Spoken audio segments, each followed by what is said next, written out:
We are witnessing a massive transformation in how healthcare is financed, accessed, and managed thanks to cutting edge financial technologies. From digital payments and AI driven insurance models to blockchain powered medical billing and buy now, pay later healthcare solutions, the convergence of fintech and health tech is reshaping patient experiences and provider efficiencies. Hello, everyone, and welcome to another episode of Analytics Insight podcast, where we dive into the latest innovation shaping industries worldwide. And I'm your host, Priya Dialani.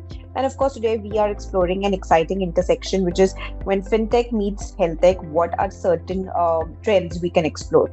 The world of financial technology, fintech, and of course, health tech are converging at an unprecedented rate and creating innovative solutions to, of course, even some long-standing challenges in healthcare accessibility. And of course, in a country like India, where healthcare affordability and accessibility are critical concerns, the synergy between these two sectors is transforming the way people pay for and access these medical services.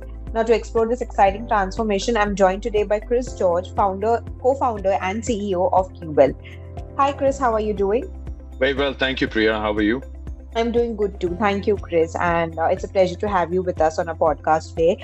Definitely, the theme or the agenda of a podcast episode today is quite interesting when we're talking about fintech and health tech. Some of both of these technologies are kind of shaping two different industries, but when we are talking about these two technologies combined, it's we are going to explore certain different trends, and of course you will give us deeper insights into it. But before we dive deeper into these conversations, I would first like to know more about QUBEHEALTH. So if you can help us understand, the name sounds pretty interesting to me. So if you could brief us about your organization, its specialization, or any particular service that the company is offering. Sure thing, Priya. What Cube is think of it like Google Pay for healthcare. What it essentially does is allows you to simply scan a UPI QR code at any hospital, clinic, diagnostic center, pharmacy, or a doctor anywhere in India, and make a payment. Now, that payment, when you make it through the Cube app, it gives you an instant 10% cashback. No questions asked, as long as it is a genuine health and medical establishment and the payment is for a medical expense, you can make that payment and get an instant 10% cashback. So essentially what that does is it reduces the cost of your bill on every bill over and above whatever that pharmacy or that doctor or that hospital is giving you as a discount. Some of our users actually call our product the Zomato Gold for healthcare, or Swiggy Dine Out for healthcare. I like those definitions because in essence, what we are doing is giving a tool in your hands that can actually help reduce the cost of care for yourself or your family members. What's added on top of that is that in case you need to make a payment and you don't have the entire source of funds with you then, meaning let's say it's an expensive dental treatment or an expensive hair transplant or a maternity bill, which is not covered under your health insurance program, then you can access a pre-approved credit line of up to 10 lakh rupees, that is available to you at no interest. I'll repeat that. It's no interest, no hidden fees. Simply at the tap of a button within the Cube app, you can transfer the amount that you need to that particular healthcare provider and choose to pay back in 1, 3, 6, 9, or 12 months, depending on your convenience, again, at no interest whatsoever. So effectively, it's free money that's available to you to pay for yours or your family members' healthcare expenses in case you don't have the funds. Our hope is with the accessibility or availability to these funds, you will not delay the healthcare that you need for yourself or your family members. Now, naturally, the question here is, what is the catch? The catch is that we are not retail. We are not available to the Aam Janta. The product is available only through your employers. So typically, large Indian corporates, they purchase a subscription for their employees and make the product available for free to all of the employees in addition to the group health insurance that they provide. I'll pause there. I'm sure you have more questions and clarifications, but I'm happy to answer that. Definitely, Chris, and that's pretty cool as to what QUBEHEALTH is doing. And thank you for giving us that insightful introduction. And it's really impressive to hear how QUBEHEALTH is addressing the complexities of healthcare financing and making quality healthcare more accessible. So you mentioned about that you are giving accessibility of your product only through corporates. So by any chance, are you going to, in a near future, you're planning to probably make it available to the Aam Janata, like you mentioned? It's interesting that you asked that. So our strategy was, B2B2C to begin with. We've just recently, a few months ago, opened up the C2C channel. What that means is, if you are an employee of an organization that has access to the Cube app, you can now add your family members, and they in turn can add their family members. So our distribution or our accessibility to our product is actually through some family member that you may know. At some point in time, we will also allow you to add your friends, neighbors, and so on and so forth, who are non-blood relations as well. But that's essentially the way we want to distribute the product and create a chain of people that really care for each other. That's really the way we intend to go. Great. I think that pretty much answers my question, Chris. Thank you for helping us with that information. Moving ahead, we would also like to know more about you, Chris. How has the journey been till date? What probably triggered your interest towards Cube Health, or what is the particular role and contributions that you're providing to the company? Sure thing. So I've been a tech entrepreneur now for some 20 something years, founded one of the earliest e-commerce companies in India way back in 2001. And was part of the early dot-com revolution in the country. I happened to be educated and working in the US. I was part of the telecom sector in the late 90s and basically had what I call the Shah Rukh Khan from Swadesh moment in my life, when I felt that I need to come back to our country and try to do something. That entrepreneurial journey that began in 2001 has taken me through different courses, grew a company across multi regions, India, Europe, US, grew to about 400 something employees, and so on and so forth, raised a lot of capital, made money for investors. And it was a fantastic run. About 10 years ago, a little over 10 years ago, I exited that business, and I had moved to Singapore. And I found out that my father has cancer. And that essentially became my journey into the exposure of our healthcare ecosystem in our country. So when that news came about, really, my point of view was, let's find the best possible care, best hospital, best doctor, etc. But I realized that majority of us Indians actually look at healthcare from the lens of the ability to pay for healthcare. So if you just think back on yourself and your family members or your friends, whenever such news comes about, our first point of view is, let's find out if it's covered under insurance. Where are my insurance papers? Where are my fixed deposits? How much money do we have in the bank? Whose credit cards are accessible, etc. Because everything is dependent on the ability to pay for that care. And I felt that that's rather weird, because we don't think twice before we go to an expensive restaurant today, because we all have credit cards now. We don't think twice before we walk into a Chroma to buy a washing machine, because it's available at no cost EMI. We don't think twice before we want to buy the new iPhone, for example, because it's available on no cost EMI. And I felt that it was ironic that we could do all of these things, but you couldn't do that for healthcare. In India, because India is unique in many ways, the way we pay for healthcare is through multiple instruments, right? We've all experienced the ability to pay for healthcare through cash. Your local pharmacy, if in other parts of the country, they still pay in cash. In fact, in some parts of the country, Manappuram Gold actually has a counter at hospitals, because people come with their family gold in the event of an emergency and actually convert that gold into cash to pay for that particular hospital. Others, people like you and I, are probably swiping our credit cards for an admission, 50,000 rupees, or if you're going to your dental clinic, or if you're going to an eye clinic, etc. These are the means in which we pay. As a country, we are really proud about UPI. And as a country, we've really seen how the ability to access capital has increased consumption, right? I mean, no cost EMI today is a buzzword, from everything from automobiles to mobile phones to washing machines, in some cases, even healthcare treatments. We wanted to make sure that it is as frictionless as possible to be able to pay for healthcare. So that really got us into this journey. So Gagan Kapoor and I co-founded the business a little over 4 years ago with a simple promise. Make healthcare payments simple. Just use your app, make payments to any healthcare provider in the country, you should be able to get the benefit of making that payment. You should be able to access the funds that are available to you at no cost. You should be able to access, let's say your employer's funds or peer to peer. You want to borrow from people and so on and so forth. And that's really been a journey in what we've been able to do. Today, our product is available with over 300 corporates, large enterprises like Flipkart, Tata Teleservices, etc., have subscribed to our product and made it available to their employees. We have over 250,000 or 2.5 lakh plus subscribers. These are employees of these organizations and their family members who access the product. And we are growing really fast at over 400% annually. Um, uh, Essentially, the impact that we've been able to create has been phenomenal, because not only have we been able to reduce the cost of a family's healthcare expenses, we've been able to give them early access to healthcare. Let's say for a grandmother who wanted a knee replacement surgery, she was able to get a treatment earlier than expected, just because they had access to that capital. Well, I can definitely and totally relate to your thought process, because with my nearest uncle, of course, getting diagnosed with cancer. So, of course, we have also gone through the same journey like you have.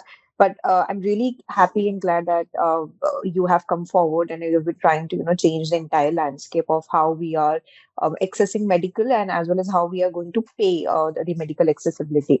Of course, we'll be talking more about it. As we move ahead in a conversation. So, I think traditionally, I mean, if you talk about the big picture, healthcare financing has always been, riddled with inefficiencies. There are high administrative costs, you have delayed payments, there's lack of transparency also, and of course, how can we forget the complex insurance processes? And if we talk about the India's healthcare system, I think it kind of faces a dual challenge, because you have high cost of private healthcare, and also you have limitations of the public healthcare infrastructure. Now, although the health insurance penetration is increasing, a large portion of the population still remains uninsured or underinsured, and many insurance policies exclude critical services such as outpatient care or dental procedures, or even some minor alternative treatments. So it kind of leaves patients to bear, the out-of-pocket expenses. So, can you help us describe how fintech and how health tech, can come together and address these challenges in healthcare financing? Absolutely, Priya. I think you touched upon very important points, and please bear with me for a few minutes while I explain to you the context, because I think Definitely. it's very important for us to understand that, right? Yeah. So first is, as a country, health insurance pays for less than 25-30% of an average Indian family's healthcare expenses. What that really means is that majority of our families' lifetime savings in the old age is going to go to pay for families' healthcare. And if the family doesn't have that much money available, then it's the younger members of the family who are paying for the elderly people's healthcare. And the reason for this is really simple, right? Health insurance in our country has always been seen as a way to reduce tax, or rather tax mitigation, rather than a health risk mitigation product. Most people in their 20s and 30s are not going to be paying for healthcare, insurance policy, let's say for 1 crore, because they'll say that, oh gosh, 1 crore is a lot of money, and why should I pay? I'm young, right now for the rest of my life, and maybe I will need it in my 60s and 70s, etc. So most people don't go through that particular process. I understand where they come from, but here is what is happening in the background, right?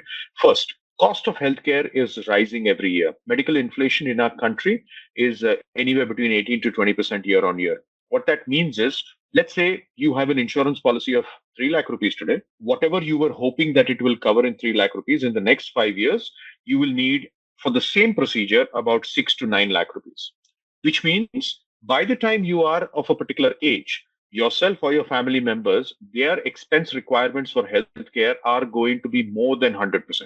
And the policy you have is on today's value. So that's a big challenge that we are facing there. Second, when we look at the ecosystem, the healthcare ecosystem in itself, if you go to 5 different clinics, let's say to check for a cataract operation for your grandfather, you're going to get 5 different rates, because there is no standard pricing that's available. And you and me, how are we to make a decision on Japanese lenses versus German lenses and all of that kind of stuff? Because that knowledge is not available to us. Third, insurance as a product in itself essentially is built keeping friction in mind. What I mean by that is, they are extremely happy if you don't claim. So therefore, everything is created in a manner, the complexity, the opacity, the fine print, the legal documents, the legal language, etc., where most people just don't understand, what it is. And a lot of this became very obvious during COVID, where a lot of individuals thought they had a policy, let's say that covered ICU, and when they were in the ICU for 15 days and they tried to claim it, the insurance company said that, look, it's only 5 nights which is covered. And nobody even looked at that, right? Most policies will say maternity is covered, but there is a limit of 50,000 rupees. In 50,000 rupees, you're not going to be able to get the kind of maternity care that you want. And the list is essentially endless. So, what happens in such a situation? You look at what has happened in other industries. Interestingly enough, healthcare is one of those last industries that has not been disrupted with capital. You look at every other industry, right? I mentioned earlier about washing machines and cell phones.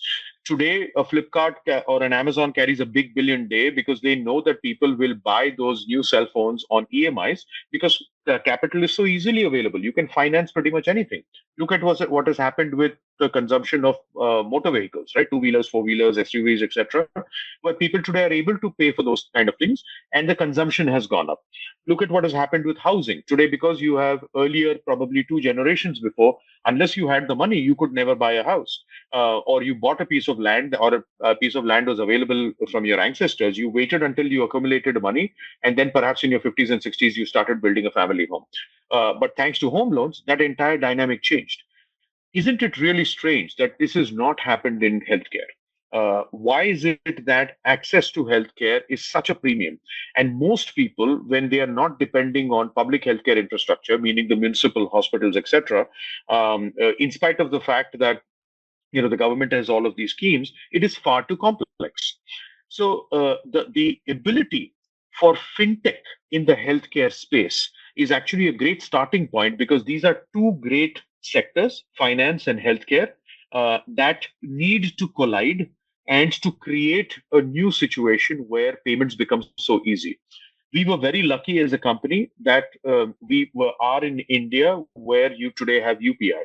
Today, UPI has become an easy, digital, clean way for us to pay everybody, from your panwala to your rickshaw guy, to your grocery, to everyone. Now we need to be able to take the learnings from there and apply it to a very important need, which is for healthcare requirements. I'll give you a perspective. The India market for healthcare is roughly about $100 billion a year, which is the total amount of healthcare expenditure that happens between healthcare payers, people like you and me, and healthcare providers, hospitals, clinics, doctors, etc. Out of that, anywhere between 60 billion, that's billion with a B, to $72 billion is money that we pay from our pockets. So, in India, they used to say save money for the old age. Basically, they say that you need to save money to pay for healthcare in your old age. A majority of the young are actually paying for their elderlies, and they are themselves finding themselves into this entire cycle of debt. And that is the opportunity. The ability to introduce capital in the healthcare ecosystem through digital means just will increase consumption. Now, what do I mean by that in simple terms? If, let's say, your child needs a particular care, which is not emergency, but it would be ideal to get it done, you will not wait, because now you have access to care. If there is a cataract operation that needs to get done, don't wait until it becomes really extreme. When you start seeing early signs of it, go ahead so you can have a better quality of life. The list is actually endless. And typically, when we think about healthcare, we only think about catastrophic or emergency healthcare expenses. But what was really interesting to me was a majority of healthcare expenditure today that we spend, people like you and I, is actually a non-emergency. From the Dolo to the Digene that we order at home, to the health checkups that we do because we got a viral fever and we go to a doctor, to the dental treatment, eye treatment, skin care, hair care, wellness, assisted pregnancy, mental health. All of these things are non-emergency, but and they account for a significant chunk of the money that we spend, which is not covered under insurance. So broadly speaking, I think the time is right. The time is ripe for us to essentially intersect fintech and healthcare tech and introduce or democratize access to healthcare through capital. I completely agree with you after listening to you, Chris. And I think we are at the right time where we should integrate health tech and fintech in order to make the healthcare services more accessible to even people who don't have access to them right now, and of course how we can make them easier in terms of payments. Now, since we're talking about health tech and fintech, so there's a lot of technology involved here. Now, in Africa, startups like Nigeria's Life Bank are pioneering technology to speed up blood donations and deliveries, and saving lives where every second counts. Then we have Kenya's Flare. It's an Uber for ambulances, and it has dramatically reduced emergency response times, becoming a lifeline for countless patients. And again, in India, we have digital platforms like eSanjeevani, which serves a dual purpose. It bridges the doctor-patient gap and telemedicine consultations, and ensures that the healthcare workforce training with millions of consultation to its credit. So, what set these innovations apart is the technology, and of course the ability to craft solutions highly tailored to the local context. Now they operate on a principle of inclusion, and of course they strive to bring a better quality healthcare within the reach of all, so that it's accessible for everybody. And it is regardless of any economic status or geography for that matter. So when we're talking about these technological developments, I think two major or important technologies that are really playing an important role are artificial intelligence and machine learning. So I want to understand from you, what role does AI and machine learning play in transforming the healthcare financing landscape? Absolutely. So I'll try to simplify it, right? So let's imagine this. Every bill that you pay for healthcare, maybe at your local medical store or maybe at your doctor and through the prescription or to a hospital or dental, etc., essentially there is data. Imagine Gen AI that is able to read the data for everybody in your family, okay, maybe cousins, uncles, aunts, etc., and is then able to arrive at some sort of a pattern. And that pattern starts with age and gender, maybe perhaps the city that you live in, and certain characteristics that are unique to your family genealogy. Imagine on the basis of that, if you could theoretically predict or possibly watch out for various kinds of health conditions that anybody in your family may be, potentially encountering somewhere down the line. I can give you a most simplistic example of a set of parents that come together and bases the historical data on both sides and the expenditure that they are doing with pediatrics and so on and so forth in the early days, maybe the parents actually figure out whether the child is going to be obese, whether they're going to have comorbidities, whether they are going to end up spending on certain kinds of expenses, etc. Imagine how easy it would be for parents to actually craft the health of their child. And that really, in a very simplistic sense, is the possibility of what AI can do. Now, let me bring it to the context of fintech. uh, where we spend on healthcare, how often we spend, whom do we spend for, coupled with things like our credit history, our financial standing, our employment history, coupled with your health insurance information, the coverages that are available, the exclusions that are available, all of these data points essentially should give you the risk exposure on what might happen in the event that there's something goes wrong as far as healthcare expense is concerned. So think of it like this. If a 25-year-old who has just about started his or her career as a software engineer, hypothetically, is not even thinking about their own health at this point in time, but they have just found out that there is this thing called group health insurance that's available from their company. And along with that group health insurance, they are getting this thing called Q. And they start, that particular individual gives access to the rest of the family members to the Cube app. Now, when the family members start using and spending, Cube essentially prompts to that individual, that 25-year-old, saying, hey, look, it looks like there is a trend of blood pressure in your family, and your parents are spending on this particular medicine and this type of care. Here are cheaper, better options for not just medicines, but also care that you should plan for now, because we predict that you're going to have this requirement 1 year down the line. And if you need financing for that, here are the possible options that are available that are cheaper today versus somewhere in the future in an emergency. Here are the options of insurance that you can top up for yourself, just in case there is some sort of a genetic history around that comes in. The possibilities are just endless around this.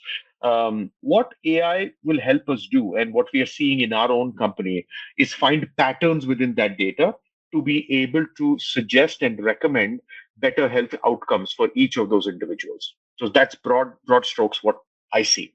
Well, yes, definitely. I think it makes a lot of sense, and thank you for helping us understand the role of AI in terms of how it is reshaping healthcare financing, and of course, sharing with us, the different approaches that Cube Health is bringing to the table. Moving ahead, I want to touch upon a very a different aspect of the healthcare payments. With and everything now we have electronic health records, and of course everybody is moving digitally, and we have telehealth services, digital payments systems, and like we spoke about the unified payments interface UPI systems in India. So somehow I still think that healthcare providers are facing increasing challenges, in protecting the sensitive patient data. And of course, you have compliance with regulation such as the HIPAA Act and the implementation of advanced security measures. Like, all of these things have become a lot important. And of course, when you have the digital, I don't know which act it was that was passed in India, the DGDP Act, I guess, which was passed a couple of years ago. So I think everybody's trying to, kind of prioritize the importance of the sensitive patient data. So when we're talking about, the sensitive and medical data of patients, how do you think that we should prioritize security in healthcare payments? Well, I would want my data to be treated the way I treat my own data. And within Cube, we have a very simple philosophy. My team members would not want me to take a look at theirs and their family's healthcare data as much as I would not like them to take a look at my data. And that rule applies even for our users and our customers. Right from day one, even before the DPDP Act in India was passed, and prior to that, there was DISHA, which was the earlier acronym. It's broadly based on the whole GDPR construct that we've seen in Europe. We as a company took it very, very seriously, and we did the following, right? So first is we've got 3 ISO certifications around data privacy and security and encryption. We are HIPAA compliant, which is the global standard around healthcare data. And then we've got other various certifications, which are all important and required.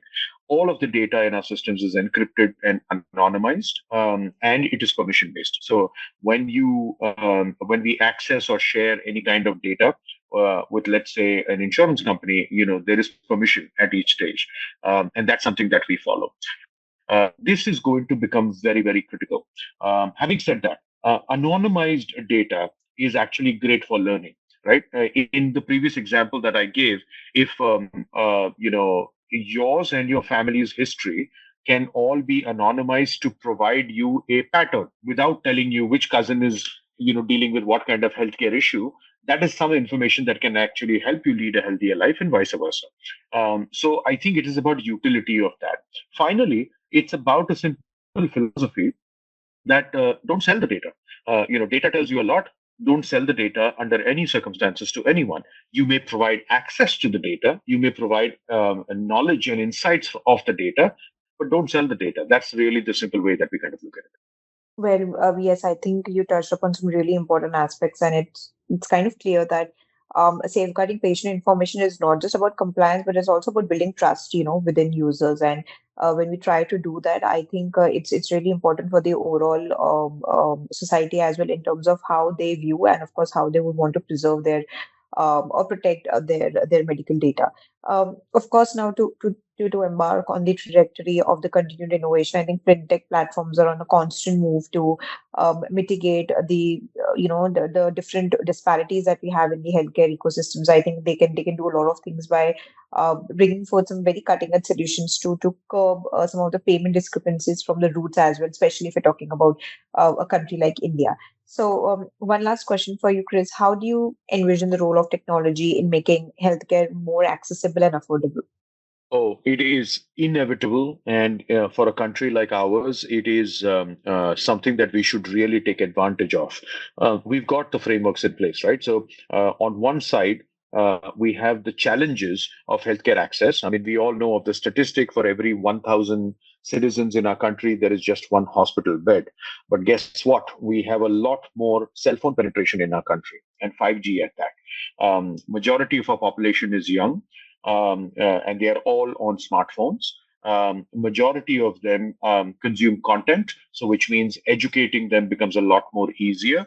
And as I mentioned earlier, we also now have the UPI infrastructure that has been able to legitimize the movement of money in a clear and transparent manner compared to how it used to be during the cash economy. So we've got all of these factors that exist, right? Now we need to be able to integrate all of this together to be able to make the entire process really simple. I'll share an anecdote, right? My father is almost 80 years old, and him and my mother usually in the early days when they wanted to go and watch a movie, they would call me or my brother to book a ticket for them. Well, now they use Book My Show.